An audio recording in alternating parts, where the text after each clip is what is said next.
Welcome to Happy Foot, Sad Foot. What a fucking match. We see your comments. This isn't a podcast about LAFC, the best fucking team in Major League Soccer. I'm Travis Hellwig. I'm Darren Miller. What an unbelievable dream the last What a week game has been. Another goal party. Truly, it was. I'm not used to like the team being good. Like well, not our team obviously, but I'm not used to being a fan of a team that is good.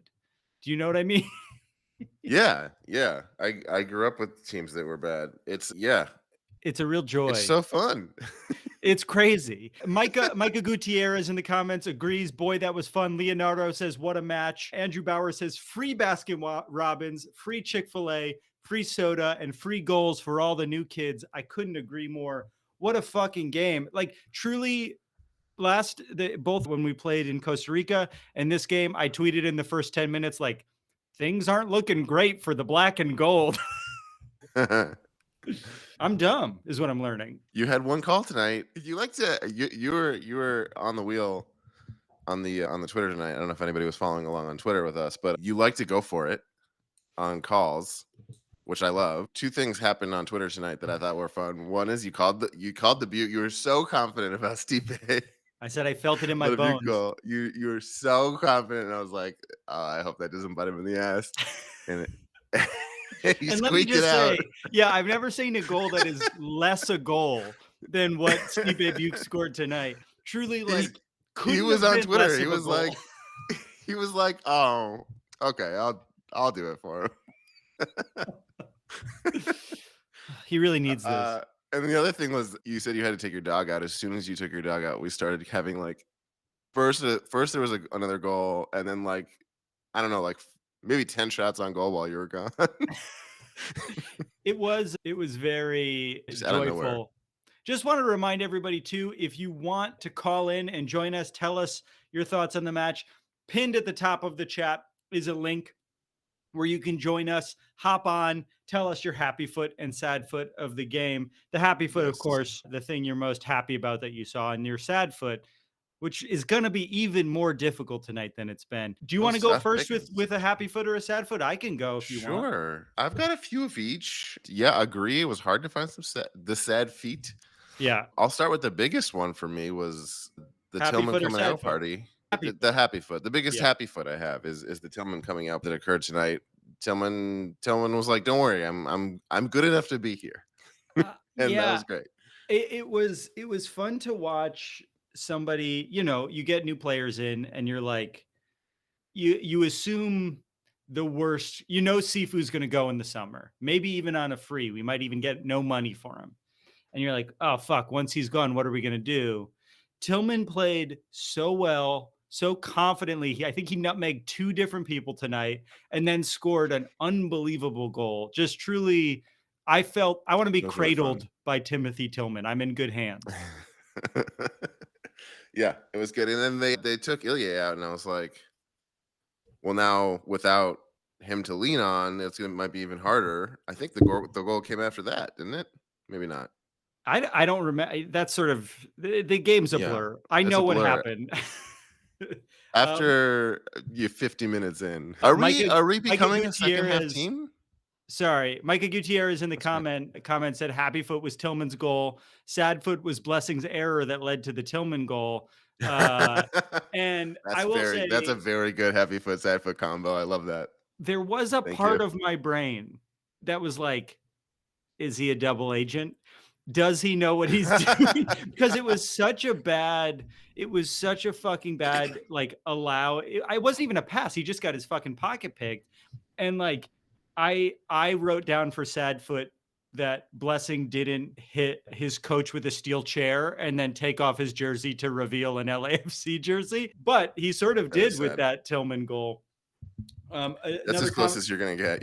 Yeah, exactly. Andrew again says the Butte train is leaving the station. Choo choo, motherfuckers. We were on Thursday on that train. Darren, are you on the Michael Stipe of the LAFC Stipe Butte train? Yeah, I'm on the Stipe Butte train. I'm trying to get on the Michael Stipe train. No, everybody, you don't get it, Darren. I'm Everyone here. loves No, this nickname I've Travis, been doing. I'm here to support you 100%, no matter what. Unconditional. It's gonna work eventually. The more I say it, the more I'm it'll on it. become a No, thing, right? you know what? He's had like his like small touches, and I thought this was true of Tillman too tonight. Like the small moves were really sharp. I thought were the little turns and the footwork was looking really nice. There were some Buchanan had a really nice like needle thread pass in the box pretty early on that I thought was great. There's little moments like that that come out and you're just like, okay, like they didn't have that doesn't show that like they're great always or anything or super dependable or whatever it is, but it shows that like they didn't have to do something that good in that moment. So that's a really good sign, I think. Yeah, it's interesting. I wasn't super happy with his game, even though I'm on the choo-choo motherfucker Stipe Buke train. Sure. But it just feels like the touches are a little bit off, and they've consistently been like a little bit off. And Doug said that at our very first post game. My friend Doug, he was like, he seems like he needs more reps with the team. He just like is constantly missing just a little bit. And I think that the goal at the end of the game might really help him find his confidence, because I think he Yeah. really wanted that first one. To be fair, Tillman was doing that a little bit too. Not everybody in the Happy Foot Zephyr text thread was feeling him.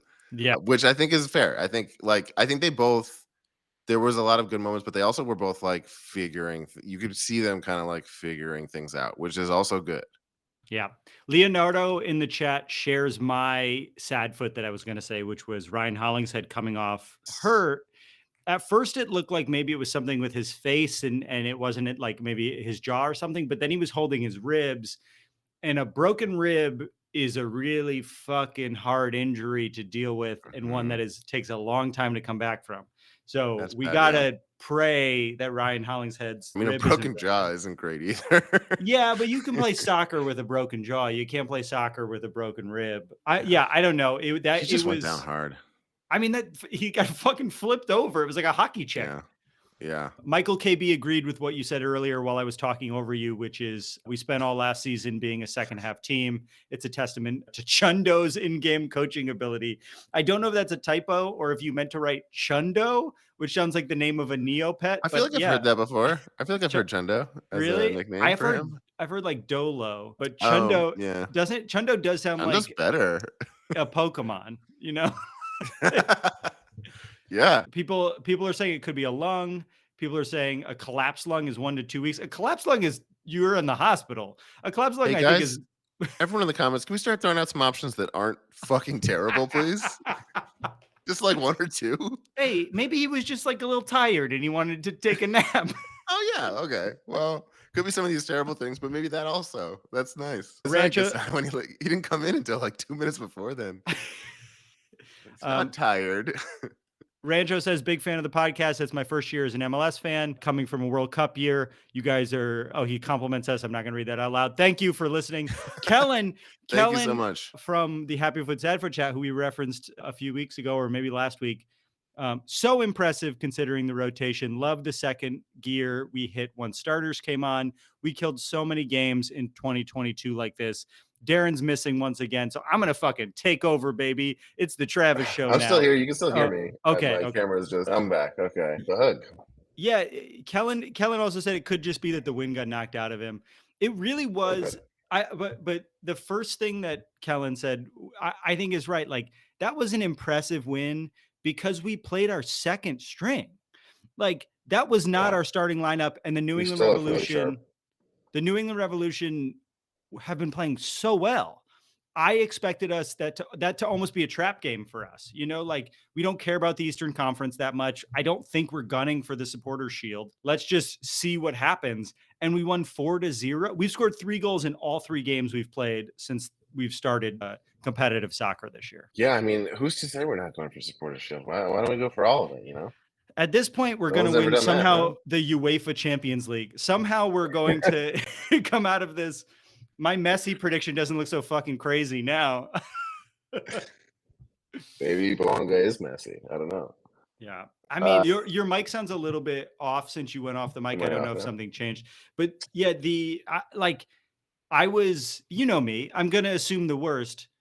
Bouanga, Yeah, oh, there you go. You're back. The yeah, yeah. Bouanga is when you like. I've watched a lot of MLS this year because of the Apple TV deal, which I can't say enough positive things about. But he just looks better than everyone else in the league. He looks like he doesn't belong. I mean, our team looks like we don't fucking belong in this league, to be honest. And I know that's an annoying thing to say, and that clip could be used to humiliate me in the future. But it just like we went into Costa Rica 48 hours ago and dominated in one of the toughest fucking stadiums on on two continents. And then Yeah. 48 hours later beat a team that hadn't been scored on yet 4-0. Like unbelievable from our squad. Yeah, I mean, I'm happy milking this and eating it up now. Who knows what's going to happen next week, the week after, the rest of the season. Seasons have ups and downs for sure. I feel fine just enjoying this while this exists and not feeling like, oh, we looked so stupid when we enjoyed those good things happening. If everything falls to shit later, Yeah. that's a season of a sport. I also want So to say it's all good. Let's have fun. my real sad foot for this game is that Petrovic is an unbelievable fucking goalkeeper.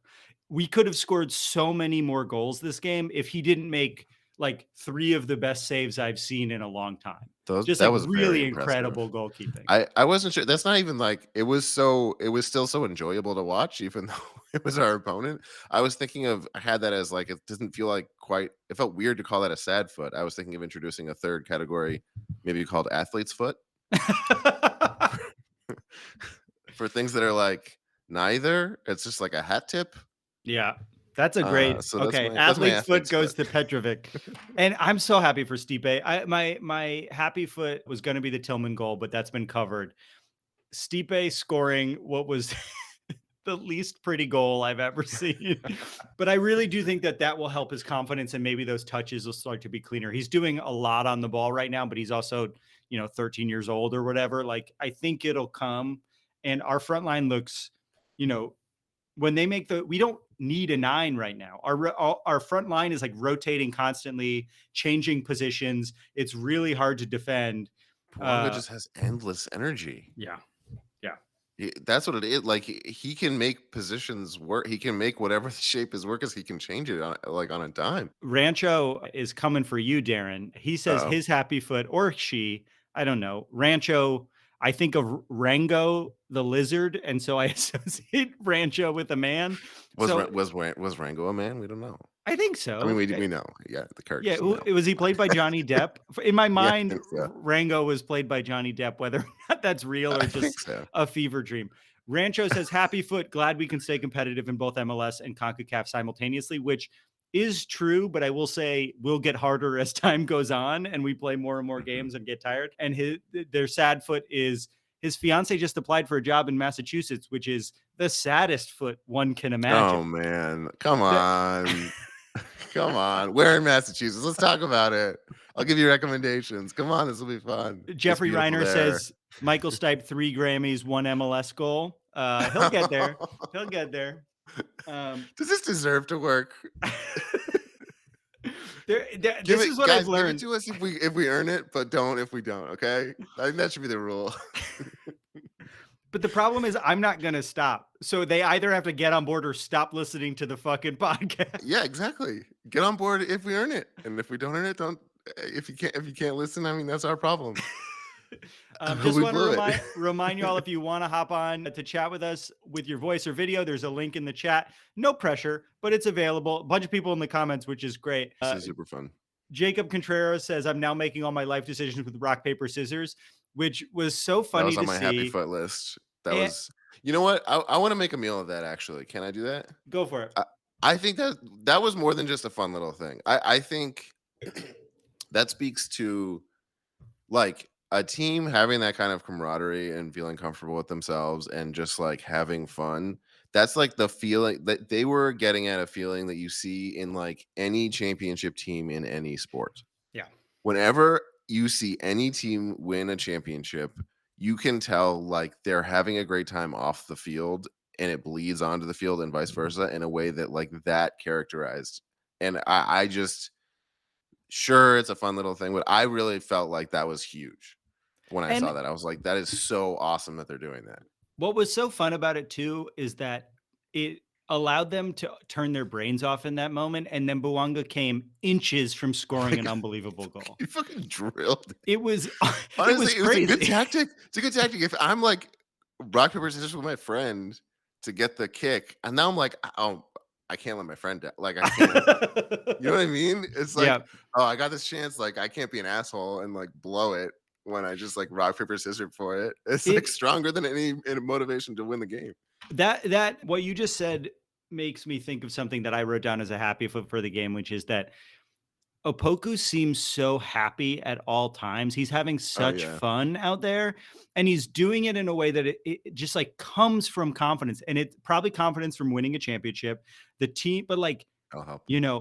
we heard for weeks from MLS commentators that the Philadelphia Union are the favorites this year because they didn't lose anyone. LAFC lost important players. Who knows if they can do it all at once? Go to fucking hell, Which commentators? MLS.com. Name them. I mean, it was all of them. Philly was number one. I mean, especially on extra time, which Yeah. people love dunking on. It's been fun dunking on Matt Doyle for calling Bouanga Kevin Cabral from the Galaxy. The amount of people who talk shit about Bouanga the first few weeks after his signing and now have to eat their shit constantly, or have to eat their shit, have to eat shit. I mean, maybe I don't know whose shit they're eating. They're eating shit. Yeah, let's get into it. Let's get into the details of it. Let's explore this metaphor. It just feels good to be a fan of a team that seems to really like each other, is having so much fun and believes in one another. And that's something that I think is missing from Stipe sometimes, is that like he's trying to prove himself to the rest of the squad really hard.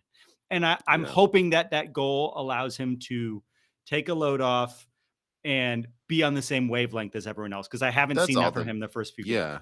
That's all the new guys. That's any new guys. That's like that's the thing. It's like if we can still win, it's so good. The upside of having to rotate so much is that these guys get reps in, and our bench just becomes so much stronger, and we like manufacture depth that way. Oh, Kirk Kinsey, our fellow podcaster, has joined. Wants to hop on. Let's do it. Hello and welcome. My mouse, still called a mouse. My trackpad is escaping me. Here we go. Hello, Kirk. Welcome. Kirk, how are you? Long time no see. Yeah, I'm good, guys. Can you guys hear me okay? We can hear you great. Yeah. Okay. Sorry, I've never recorded this way, so. You have such a good radio voice, and I've thought this listening to you. First of all, for listeners at home, tell us who you are in your podcast, which I'm a very big fan of. My name's Kirk Kinsey. I co-host the Counter Press podcast with Josh Cacho. So you guys are very good at tactics, very good at understanding the parts of the game that Darren and I are truly idiots on. We're starting to build a good track record for getting people to come on the podcast and fill that blank in for us. So this is great. Kirk, tell us what you saw. Do you have any happy foots or sad foots? How did you feel? Man, I was pumped watching this match. Josh and I are typically pretty slow to draw any conclusions. We want to see a couple games, but I don't know how you can't be pumped after watching this team play a couple times. And tonight was just the same. I mean, rotations happened, but God, Tim Tillman looks like the absolute real deal. I think he could be a starter by the end of the season if he continues like this. I thought the front three struggled at first, but it's probably just a factor of Opoku and Buke being young, and then Bouanga still not being the out-and-out leader on the team. So, but I mean, once Vela came in, it was just over. Yeah, I mean, I felt similarly early in the match watching. I was like, there was I tweeted that we looked a little shaky to start, which I then made fun of myself for saying. But like a couple games in a row now, we've felt a little bit weird right at the beginning. It takes a little rhythm to get into it. But yeah, I mean, I haven't had that much fun watching a game like that. Did not feel like the Portland game, and the Revolution were supposed to be a better team than the Portland Timbers. Yeah, go ahead. I was going to say we could get into it a little bit. We really did. It was a tale of two halves a little bit. Yeah. we're becoming a second. We used to throw it away in the second half. Maybe that's been a couple of years since that happened. But Toronto does that instead.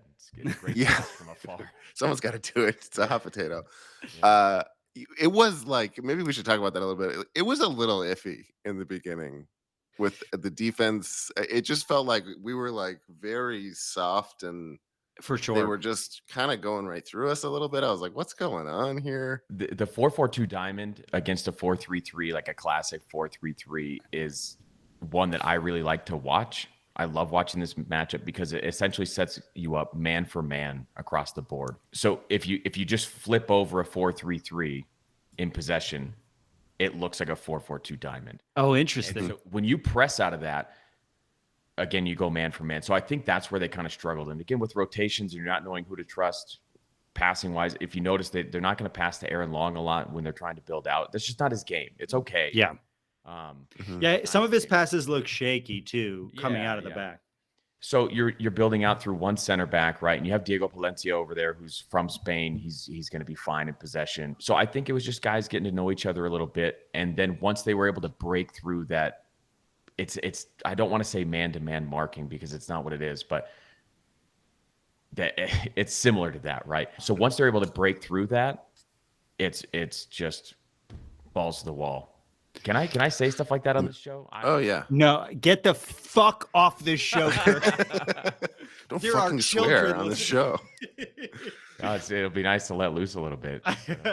Keep it buttoned up. Quickly, Kirk, you have some fans in the chat. Michael said, yes, Kirk is the smartest tactic guy in the LAFC fandom.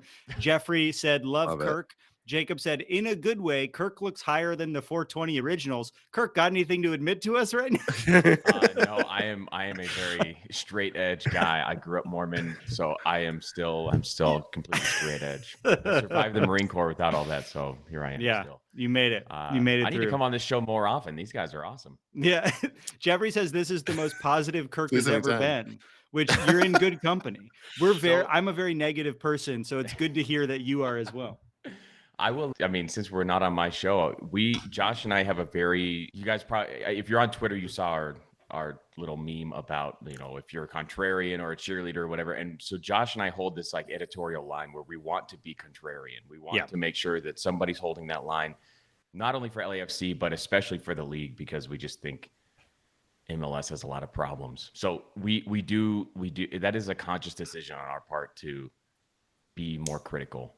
Yeah, I mean, that is something Darren and I talked about when we started this podcast of like, there does feel like there is a need to defend your team in the league because we want people to be involved. So we are like, it has to be perfect, but it's like, that's not what being a fan is. We can be critical. I mean, Darren loves to talk about how disgusting our green kits are. I can't stand it. It's a real problem. It was such a relief to go up against the only kits that I've seen worse than the green LAFC. I don't mind so them. far. I kind of disagree with you, man. I don't mind those kits. Adam Conover is in our group chat. It's a good bit, but I've started to warm up to them a little bit. They're not that bad. What is going on this show? I was one of Adam's writers back in the day, but Adam Conover is in our group chat about LAFC, and he pointed out that it looks like the logo for United Healthcare has been photoshopped over the jersey because they didn't get rid of the border of their United Healthcare, which would have been a very easy thing to do, but whatever. We can't all have beautiful green mucus kits. I think they should have gone with olive drab shorts. To be honest with those kits, that would have been better. But I do think look like pajamas. So yeah, I don't think you're wrong. The green on our kits, green's my favorite color. You picked the one bad fucking green possible. You're in the Marines. Did the Marines wear green? Yeah, I mean, but it's olive drab. So this is like my motif, right? Yeah. I got it. Okay. I'm just going through some of my notes. I noticed Palencia running up. This is something that Vince pointed out last week with those crosses where Hollingshead would sprint up really fucking far. And I noticed Palencia doing that too. Kirk, is that something that you think is like a conscious tactic choice from our right backs to get that far up? Absolutely. So when teams are attacking from a positional play system like LAFC more or less employs, you want to attack the 5 vertical channels, right? So you have the wings on either side. It's You have the half spaces, you're so and then smart. central This is wing. insane. No, I'm sick. I have a problem, is what I'm getting at here. So you attack 5 channels, right? You have wings on the side, you have half spaces, which most everybody's familiar with, and then the central channel, which is right in front of goal. And so what LAFC like to do a lot is play with inverted wingers that play in those half spaces. That's Carlos Vela, right? He cuts in on that left foot and makes people pay. And Bouanga does the same thing from the opposite side on his right foot. So what you're seeing is them tuck into those half spaces, and typically everybody goes with him. And so then you send your right back down the right wing. Yeah. So like then you're filling all 5 vertical channels, and against a back 4, you're going to have a man advantage, right? That's this. Even just doing this podcast for a few weeks, it's been very fun to learn those sorts of the language of that. Even has been really interesting because I played fucking soccer my whole life, and the coaches didn't talk this way. I mean, maybe it's not something a coach says, but like, and I was a goalie, so I tuned out a lot of it. But like, it's been fun to learn a lot of this stuff. Oh, Mario is asking you to turn up your mic a little bit, Kirk. Is that possible? Yeah, we can turn it up a bit. Is that any better there? Oh, that went down. Oh, there we go. That's better. That's better. All right. I want to see if I have any other notes of shit that we need to talk about, because we like to keep it short here. Go ahead. Derek. I have another sort of sad foot. I wrote down, Vela just kind of like doesn't work as a super sub for me. Like he just kind of came out cold and stayed cold. That was a rough shot. He was just kind of hanging out on the field. He had 2 chances on goal that he just kind of like could have been a lot more aggressive, I thought. I don't know. It just didn't feel like it was really him out there. It feels wrong to ever criticize him. It doesn't feel right, but I do agree that like, I think Carlos's best, what he does now best is finds passes for his teammates while he pulls the gravity of the defense in a different direction. Yeah. And so like him being out there fucks with everyone. I mean, we scored more goals with him out there than we did without him out there, or that's not true. The same amount, but you know what I mean? It just was like I agree though, that point blank miss felt disheartening when it happened. Yeah. I kind of disagree with that, to be honest. Oh, hell yeah. I mean, let's do it. Like, let's do it. The miss First is fine. take, baby. Like, Stephen the miss A. is, Smith. yeah, it's kind of soul crushing, right? But I when he comes in, I think he adds a different level of playmaking ability on the wing there. And so like the best example of this, I think, is when Bouanga's playing on the left wing and Carlos runs onto the ball and little outside of the boot first time pass, it bends it right around all the defenders and it falls to Bouanga's feet. So those are the kind of things that you see from him. But I think you're probably right, Darren. It's like it's going to take him a while to like find the shots and find the rhythm. And I mean, he hasn't seen that keeper for the entire game. So I do think you're right in that case where he's probably not going to be as effective in front of goal like that, but definitely going to give you a different look to get to the goal. Now, Darren, fucking destroy Kirk. Come back. No, I agree with all that. Here's what I have to say. You both are fucking stupid. And Absolutely. I don't know why anybody listens, to be honest. Is there another take on Vela, Travis? David Day is telling people to click the like button. I don't know enough about YouTube, but I guess that's important. Oh yeah, click the like button, subscribe to YouTube, subscribe to the podcast. Yeah, and if you're in the money, I don't know. we don't have a way for them to do that. If anyone in the chat wants to send in some more happy foots and sad foots, I see some new faces in here too, so that would be great to see. But it's been such a, I don't want to take away as we start to get in the nitty gritty of critiquing things, of how much fun that was to watch. Like as a fan, it was like joyful. And I would say maybe the first 15, 20 minutes, I felt like maybe the Revs had our number a little bit. Maybe we were playing more conservatively. And the moment we scored that PK, what was it, minute 14, things just changed. We felt in control from that moment on. And it never felt scary again. Even only up 1-0, it felt less scary than the end of the Portland game. It felt, I don't know. I'm just not used to feeling comfortable with the team. What I'm learning about myself is that I need to go to a doctor. No, I think Kirk was so helpful to have you break down really what was behind the fact that they did just finally break through and figure out the other side. And like, when you explained that really did click for me, that it was just like, okay, we're in now. Sometimes it takes now a little party. It takes a little while. Yeah, and it absolutely turned into a party. It was a great match. My kids were jumping up and down on the couch, and I mean, it was awesome. Mike in the comments points out that now with the game in hand, we're tied on goal differential with Seattle, who we play next up in Seattle, I believe. I mean, we have the game against Costa Rica on Wednesday at home, and then we fly to a difficult match in Seattle. But a lot of games. We have a lot of games. Seattle's a good team. They just are coming off a loss in Cincinnati, but I weirdly I'm not nervous in the way that I was going into the Revolution game. The Revolution were on a roll. They hadn't been scored on, and we fucking scored on them their goal differential went from +4 to 0 tonight, which is wild. Yeah. I think it's pretty clear that the only reason people don't score is because of Petrovic. That kid, I was just about to say the same thing. Phenomenal. You still get it. We still get a sense of why they hadn't been scored on yet. That was so good. Kirk, you're smarter than us. How did you feel about Aaron Long in general? Because Chiellini is my favorite. Going for the jugular now. Yeah, I mean, Chiellini is my favorite player, I think, now on LAFC. I've decided. And Aaron Long is not Giorgio Chiellini. And so I'm curious, when you watched him out there, how you felt. He didn't do anything explicitly bad, but he just didn't provide the level of stability that I'm used to. So I'm curious what you saw and what you were thinking. So Josh and I have kind of famously been really hard on Aaron Long ever since he won Defender of the Year back in the day. He's fine 1v1. I thought tonight he looked really good against Bobby Wood. The level of physicality that he showed, just pissing off Bobby Wood. Everything was shoulder to shoulder, grabbing his jersey, and Bobby Wood couldn't do anything against him. So I mean, didn't hear his name all game. No. And I mean, subbed off. He was one of the first subs that they made. So I mean, in that respect, that's all you need from him, right? The other thing that Long does exceptionally well is he plays so well in the air.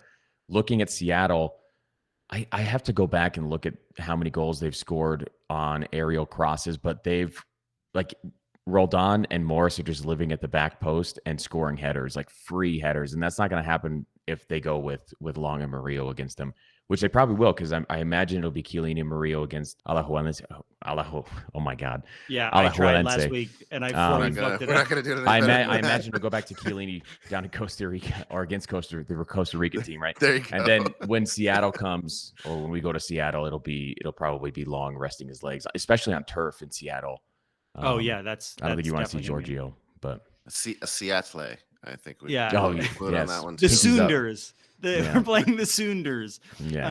I definitely feel like, it makes me excited that we played our best players in Champions League, because that means we're fucking going for it. Yeah. And then we're going to play our second string against an Eastern Conference team that the game sort of, especially now with the playoff expansion, really, I don't give a shit as a fan if we win the Supporter Shield again. It would be really rad to win the Champions League. And I care about MLS Cup in MLS. So I'm excited.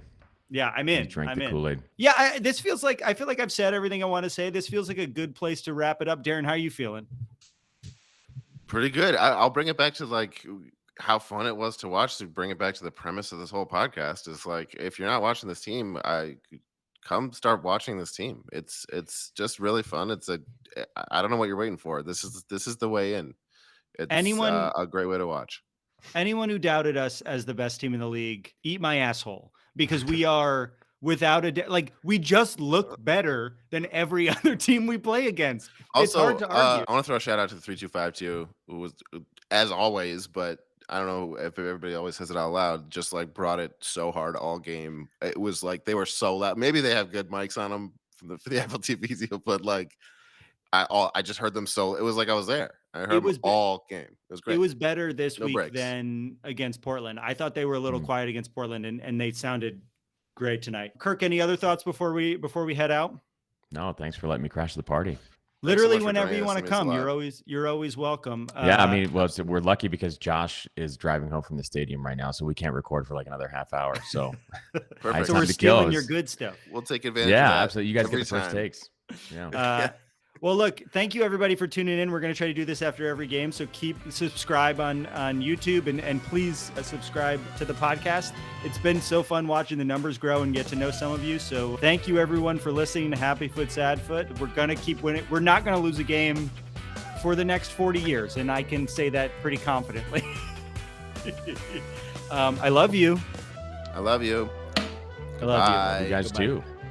That was to you specifically, Kirk. I love you. Oh, I know.